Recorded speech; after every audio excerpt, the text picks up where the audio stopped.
India के अंदर जो ग्रेट इंडियन वेडिंग सीज़न है वो स्टार्ट हो गया है। आई होप कि आप लोग भी किसी ना किसी वेडिंग के अंदर जा रहे होंगे या फिर अपने किसी कज़न के, रिलेटिव के, फ्रेंड की वेडिंग के जो संगीत होता है, जो डांस होता है, उसकी कोरियोग्राफी के अंदर बिज़ी होंगे। बट क्या आपने कभी इन बॉलीवुड नंबर्स पे डांस करते हुए सोचा है कि जब आप इस बॉलीवुड म्यूज़िक को प्ले करते हो इस तरीके के पब्लिक इवेंट्स पे, पब्लिक गैदरिंग पर, तो कुछ आप किसी के आर्टिस्ट का जो कॉपीराइट है उसे छीन रहे हो। जी हाँ, अगर आप इन नंबर्स को, इन बॉलीवुड नंबर्स को प्ले कर रहे हो विदाउट प्रायर परमिशन, तो उस केस में आप कॉपीराइट इन्फ्रिंजमेंट कर रहे हो। आप सोच रहे हो कि ये सब मैं क्या बोल रही हूँ, सब शादियों में गाने बजते हैं, आराम से बजते हैं, चाहे जो गाने बजाएं। जी हाँ, ये गाने तो बजते हैं, लेकिन इन गानों को प्ले करने के लिए, इन सॉन्ग्स को प्ले करने के लिए प्रायर परमिशन चाहिए होती है। और जब ये परमिशन नहीं ली जाती है तो उस वजह से ट्रबल हो सकती है, आपको प्रॉब्लम हो सकती है अंडर द कॉपीराइट लॉ। तो रिसेंटली क्या हुआ था, जो बॉम्बे हाई कोर्ट है उन्होंने रिस्ट्रिक्ट किया स्पोर्ट्स अथॉरिटी ऑफ इंडिया को कि वो जो सॉन्ग्स और म्यूज़िक प्ले कर रहे हैं वो नहीं कर सकते, क्योंकि ये जो सॉन्ग्स वो प्ले कर रहे हैं they are the intellectual property of a company called phonographic performance limited. तो ये जो सॉन्ग जिनकी मैं बात कर रही हूँ, जो कि sports authority of India play कर रही थी, वो इसे प्ले कर रही थी at size horn okay please, जो कि एक फूड फेस्टिवल है। अब क्योंकि ये जो सही है, इसने पहले से परमिशन नहीं ली थी, प्रायर परमिशन नहीं ली थी बिफोर प्लेइंग दी सॉन्ग्स, तो इसी वजह से ये लीगल लाइबिलिटी अब उन्हें फेस करनी पड़ेगी। तो आज के हमारे वीडियो में हम इन्हीं परमिट्स के बारे में डिटेल में समझेंगे कि जब भी इस तरीके से कोई भी म्यूज़िक, कोई भी सॉन्ग जब आप प्ले कर रहे हैं तो उसको प्ले करने से पहले आपको कुछ परमिट्स लेने होते हैं, कुछ परमिशंस लेनी होती हैं, और अगर आप वो परमिशंस नहीं लेते तो उस केस में आपके ऊपर कुछ लाइबिलिटी आ जाती है। तो इसी के बारे में हम डिटेल में समझेंगे। सबसे पहले अगर हम बात करें कॉपीराइट की, तो ये जो कॉपीराइट होता है ये किसके पास होता है? जो भी ओरिजिनल क्रिएटर होता है किसी भी आर्टिस्टिक या लिटरेरी वर्क का, उसके पास एक एक्सक्लूसिव राइट होता है कि वो जो भी उन्होंने क्रिएट किया है उसे यूज़ कर सकते हैं या फिर रिप्रोड्यूस कर सकते हैं।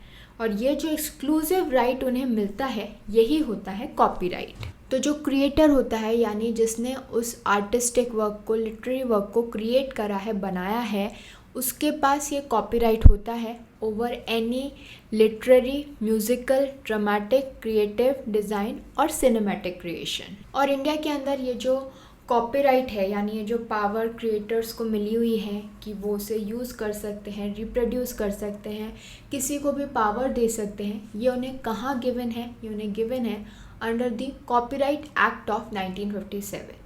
तो ये उस आर्टिस्ट के पास ये पावर होती है जिसने उसे क्रिएट किया होता है कि वो किसी को भी अलाउ कर सकता है कि हाँ, आप मेरा जो काम है, मेरा जो आर्ट है, जो मैंने क्रिएट किया है, उसे यूज़ कर सकते हैं। ये भी बता सकता है कि इतने समय तक यूज़ कर सकते हैं। तो इस सब को बताने की जो पावर है वो उन्हें कहाँ मिलती है? Under this copyright act. तो ये पावर उन्हें इस एक्ट के अंदर मिली हुई है, इस लॉ के अंदर गिवन है, और वो ही डिसाइड करते हैं कि वो किसको ऑथराइज़ कर सकते हैं, किसको अलाउ कर सकते हैं, किसी को रोक सकते हैं फ्रॉम रिप्रोड्यूसिंग और ब्रॉडकास्टिंग देयर वर्क और मेकिंग कॉपीज़ ऑफ देम। तो ये सारी पावर उन्हें इसी एक्ट के अंदर मिली हुई है। अब हम ये समझ लेते हैं कि ये जो कॉपीराइट है ये म्यूज़िक क्रिएटर्स के लिए कैसे काम करता है। तो जो म्यूज़िक क्रिएटर्स होते हैं वो भी इस कॉपीराइट को एंजॉय करते हैं over the songs, recordings and music, जिसकी वजह से जब भी आप इस म्यूज़िक को रीप्ले करते हो तो उसको रीप्ले करने से पहले आपको कुछ नेसेसरी परमिशंस चाहिए होती हैं। आप ये जो म्यूज़िक जिसे हम फाइनल फॉर्म में देखते हैं, सुनते हैं, वो काफ़ी सारी स्टेजेस से निकल के हमारे पास उस फाइनल फॉर्म में आता है। तो बहुत सारे उसके अंदर प्रोसेसेस होते हैं, और इसी वजह से ये जो म्यूज़िकल वर्क होता है, इसका जो कॉपीराइट होता है, it is held by different people. तो जो मास्टर कॉपीराइट होता है वो किसके पास होता है? वो होता है प्रोड्यूसर, जिसने उस म्यूज़िक को प्रोड्यूस किया है उसके पास होता है, यानी जिसने अरेंज किया है, प्रोड्यूस किया है फाइनल रिकॉर्डिंग को और फिर उस म्यूज़िक को डिस्ट्रीब्यूट किया है। तो जो प्रोड्यूसर होता है वो इन्जॉय करता है the right to produce, remix और distribute the particular recordings of the music according to their will. उसके बाद आता है कंपोज़र। तो कंपोज़र कौन होता है? जो कि म्यूज़िक के जो नोटेशंस होते हैं, यानी जो म्यूज़िक होता है, जो बैकग्राउंड स्कोर होता है, वो उसने अरेंज किया होता है। किसने? कंपोज़र ने अरेंज किया होता है। तो हम कंपोज़र को क्या कह सकते हैं कि वो जो है उस म्यूज़िक का ऑथर है, और इसी वजह से कंपोज़र के पास राइट होता है, कॉपीराइट होता है for the music including the graphical notes and the melody. और फिर आता है लिरिसिस्ट ऑफ अ सॉन्ग, जो कि ओन करता है the copyright over the words of the music, यानी उसके अंदर जो शब्द यूज़ हो रहे हैं गाने के अंदर, उसका कॉपीराइट होता है लिरिसिस्ट के पास। और फिर आता है सिंगर और इंस्ट्रूमेंटलिस्ट, जो कि ओन करते हैं the performers right under the copyright law. तो इसके अकॉर्डिंग वो क्या कर सकते हैं? वो रिप्रोड्यूस, रीमेक्स, रीयूज़ या फिर परमिट कर सकते हैं the distribution of the recorded और live version of the performance of the music. तो अब हम ये तो समझ गए कि किसके पास कौन कौन से कॉपीराइट्स हैं, क्योंकि म्यूज़िक को बनाने में सिर्फ एक आदमी इन्वॉल्व नहीं होता, बहुत सारे लोग इन्वॉल्व हैं। भाई एक ने गाना लिखा है, एक ने गाना गाया है, एक ने जो उसका बैकग्राउंड म्यूज़िक है, मेलोडी है, वो तैयार की है, और एक ने इन सब को मिला के जो इस पूरा गाना है उसे प्रोड्यूस किया है, उसे पैक किया है। तो इन सब के अपने अपने राइट्स हैं, इनके पास अपने अपने कॉपीराइट्स हैं। तो अगर इनका किसी का भी कोई भी राइट जो है कोई छीनने की कोशिश करता है तो उसे हम कॉपीराइट इन्फ्रिंजमेंट कहते हैं। तो बेसिकली कॉपीराइट एक्ट के अंदर जो कॉपीराइट ओनर है वो कौन होता है? वो होता है जो कि एंजॉय करता है अ बंडल ऑफ राइट्स, जैसे कि right to derive financial benefits. तो अगर किसी भी कॉमर्शियल यूज़ के लिए वो कॉपीराइटेड वर्क जो है यूज़ किया जा रहा है बिना किसी ऑथराइजेशन के, यानी किसी के पास जो कॉपीराइट है, एक चीज़ का कॉपीराइट ओनर है, और उससे पूछे बिना उसका जो चीज़ है, उसका जो वर्क है, उसका कॉमर्शियल यूज़ हो रहा है उसकी परमिशन के बिना, तो ये एक इल्लीगल काम है and it counts as a copyright infringement. तो जो लॉ है वो प्रोहिबिट करता है unauthorised non commercial use of copyrighted work. लेकिन इसके अंदर भी कुछ एक्सेप्शंस हैं, यानी अगर फेयर यूज़ की कंडीशंस के अंदर कोई बिना परमिशन के उस कॉपीराइटेड वर्क को यूज़ कर भी रहा है तो उसे कॉपीराइट इन्फ्रिंजमेंट नहीं माना जाएगा। जैसे कि अगर कोई एकेडमिक पर्पस के लिए, जैसे रिसर्च या फिर प्राइवेट स्टडी के लिए यूज़ कर रहा है, या फिर फॉर क्रिटिक और रिव्यू और फॉर रिपोर्टिंग करेंट इवेंट्स और न्यूज़, या फिर किसी जुडिशियल प्रोसीडिंग के लिए यूज़ हो रहा है, या फिर कोई नॉन प्रोफेशनल आर्टिस्ट जो है वो अपनी परफॉर्मेंस के लिए यूज़ कर रहा है and the performance is pro bono, तो उस केस में जो है हम कॉपीराइट इन्फ्रिंजमेंट नहीं मान सकते।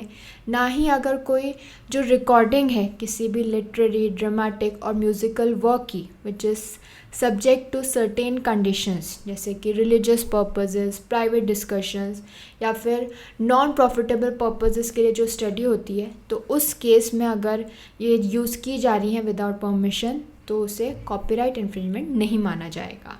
बट क्या हम कॉपीराइटेड वर्क जो है पब्लिक इवेंट्स में, पब्लिक गैदरिंग्स में यूज़ कर सकते हैं?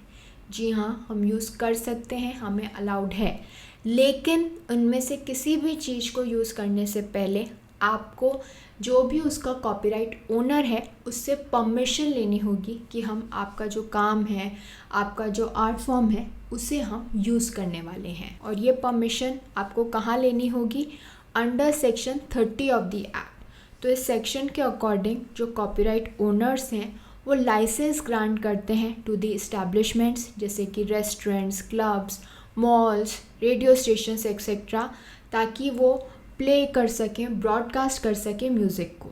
तो ये जो लाइसेंस उन्हें मिलता है it is called a public performance licence.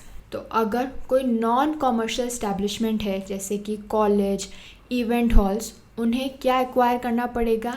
ये जो पब्लिक परफॉर्मेंस लाइसेंस है यानी PPL है वो एक्वायर करना पड़ेगा, तभी वो म्यूज़िक जो है प्ले कर सकते हैं during concert, shows, fest etcetera. और अगर उनके पास ये लाइसेंस है तो उनके ऊपर कोई भी कॉपीराइट इन्फ्रिंजमेंट की लाइबिलिटी नहीं आएगी। और जो कंडीशंस होती हैं for a licence for commercial and non commercial use वो वेरी करती हैं, वो डिफरेंट होती हैं। अगर हम प्रेजेंट केस की बात करें तो प्रेजेंट केस के अंदर जो बॉम्बे हाई कोर्ट था उसने क्या देखा, उसने ये देखा कि क्योंकि जो सई था वो कंडक्ट कर रहा था एक कॉमर्शियल फूड फेस्टिवल जहाँ पे ज़रूरी था कि वो ऑब्टेन करे इस PPL लाइसेंस को फ्रॉम फोनोग्राफिक परफॉर्मेंस लिमिटेड। अगर उन्होंने लाइसेंस लिया होता तभी वो ये जो म्यूज़िक था वो उस फेस्ट के अंदर चला सकते थे।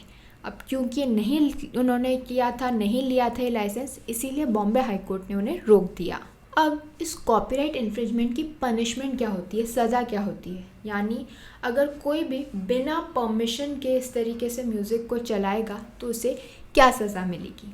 तो उसकी जो पनिशमेंट है, बेसिकली कॉपीराइट इन्फ्रिंजमेंट एक नॉन बेलेबल और कॉग्निजेबल क्राइम है और इसके लिए जो पनिशमेंट है it is a jail time of up to 3 years and a fine of at least 50,000 rupees.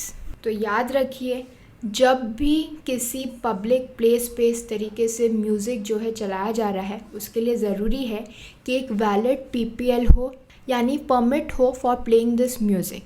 In fact जुलाई 2023 के अंदर जो department of promotion of industry and internal trade है उन्होंने एक नोटिस इशू किया था जहाँ पर उन्होंने क्लैरिफाई किया था कि जो वेडिंग्स होती हैं यानी marriage processions and associated ceremonies, ये सभी जो हैं किसके अंदर आती हैं, रिलीजियस पर्पसेस के अंदर आती हैं, जो कि एग्जेम्प्टेड है under the fair use conditions of copyright law in India. But एक चीज़ जो समझने वाली है वो ये है कि जुलाई 2023 के अंदर जो department of promotion of industry and internal trade है उसने एक नोटिस इशू किया था जहाँ पे उन्होंने क्लैरिफाई किया था कि जो वेडिंग्स होती हैं इंक्लूडिंग मैरिज प्रोसेशंस और भी जो बाकी सेरेमनीज़ होती हैं वो किसके अंदर आती हैं, रिलीजियस पर्पसेस के अंदर आती हैं और इसीलिए वो एग्जेम्प्टेड हैं under the fair use conditions of copyright law in India. तो इससे हम क्या समझें कि अगर एक बॉलीवुड नंबर किसी संगीत के अंदर या शादी के प्रोसेशन के अंदर चल रहा है